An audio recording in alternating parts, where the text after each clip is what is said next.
A 200-pound bull mastiff was returned to the shelter 5 times in 3 years. Every family said the same thing: too big, too intense, too broken. Then, a woman living alone adopted him against everyone's advice, and what this dog did on her worst night changed everything she thought she knew about what it means to be saved. She wasn't looking for a dog. She wasn't looking for anything. Megan had moved into a one-bedroom apartment 6 weeks after the divorce was finalized, and the only thing she had unpacked was a coffee maker and a blanket. The rest sat in boxes she hadn't opened, because opening them meant admitting this was real. Her sister called every day. Her mother called twice a day. Her coworkers sent flowers. Everyone kept saying the same thing: "You'll be okay." But okay felt like a foreign language, and Megan had stopped trying to learn it. The shelter visit wasn't her idea. Her therapist suggested it. You don't have to adopt anything, just go. Sometimes being around animals helps.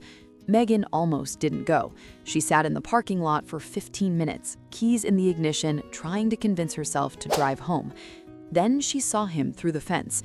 A 200-pound bull mastiff, fawn-colored with a black mask and a head the size of a serving platter, lying flat on the concrete floor of an outdoor kennel. Not pacing, not barking, not doing anything, just lying there, staring at the wall, like he had run out of reasons to stand up. The shelter worker saw her looking. "That's Hank. He's been here longer than anyone. 5 returns in 3 years." Megan didn't move. Why do they keep bringing him back? The worker shrugged. First family said he was too big. Second said he drooled on everything. Third said he followed them everywhere and wouldn't give them space. Fourth family had him for 2 months and said he was depressing because all he did was lie around. Fifth family returned him after 3 days, said he just sat by the front door and stared at it like he was waiting for someone who wasn't coming. Megan felt something crack inside her chest. She knew what it looked like to sit by a door waiting for someone who wasn't coming. She had done it herself for the first 2 weeks after the divorce, sitting on the kitchen floor at 3 a.m., staring at the front door, half expecting headlights that never came. "I want to meet him," she said. They brought Hank into the visiting room. He walked in slowly, his massive paws clicking on the tile, head low, tail still. He didn't jump. He didn't sniff her. He walked straight across the room, lowered his 200-pound body onto the floor next to her chair, and let out a sigh so deep it sounded like the building exhaled. Megan signed the papers that afternoon. The first month was quiet chaos. Hank didn't know how to be a house dog. He drank from the toilet and splashed water across the entire bathroom. He ate an entire pizza box. Not the pizza, the actual box. He tried to climb onto Megan's bed the first night and collapsed the bed frame. She slept on the mattress on the floor for a week before buying a reinforced frame. But here's what surprised her. For a dog everyone called depressing, Hank had a schedule. Every morning at exactly 6:14, he would press his enormous wet nose against her face until she woke up. Not a minute earlier, not a minute later. 6:14, like clockwork. Then he would walk to the kitchen and sit in front of the coffee maker, staring at it, waiting for her to start the machine like it was some kind of sacred morning ritual. Megan started calling him her manager. "I see you're still watching but haven't subscribed yet. That honestly breaks my heart. Hit subscribe now. What happened on that Tuesday night is something you need to hear." The weeks passed and Megan noticed something she hadn't expected. She was getting up in the morning.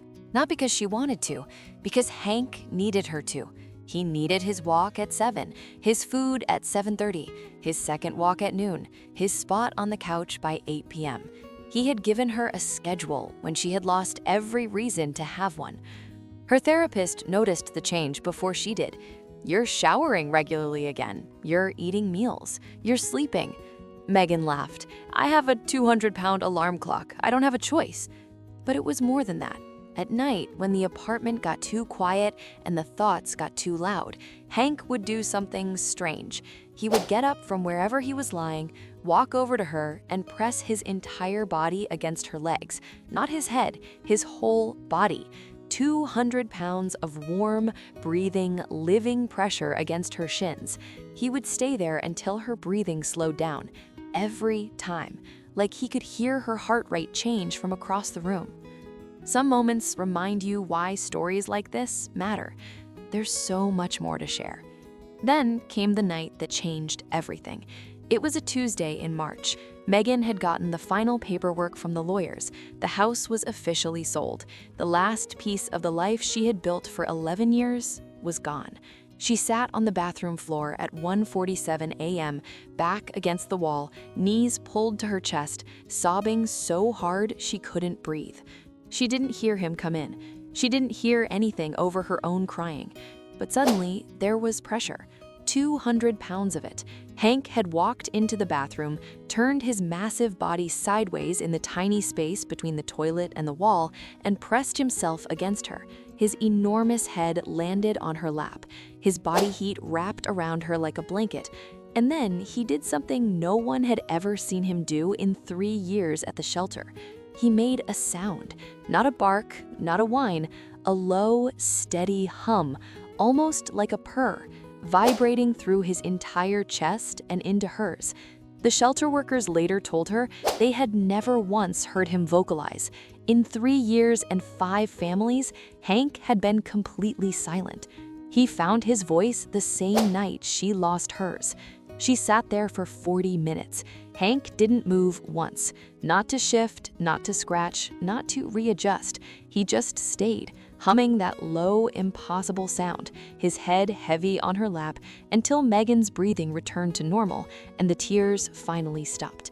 When she stood up, Hank stood up. When she walked to the bedroom, Hank followed. When she lay down, he lay on the floor next to her side of the bed, his chin resting on the edge of the mattress, one eye open, watching her until she fell asleep. He has done that every night since, for 347 nights straight. Today, Megan is different. Not fixed, she hates that word, but different. She runs on Saturdays, Hank shuffling beside her at a pace that can only be described as aggressive walking. She joined a mastiff rescue group and fosters dogs on weekends. She laughs more than she has in years, and every morning at exactly 6:14, a wet nose hits her face and the day begins.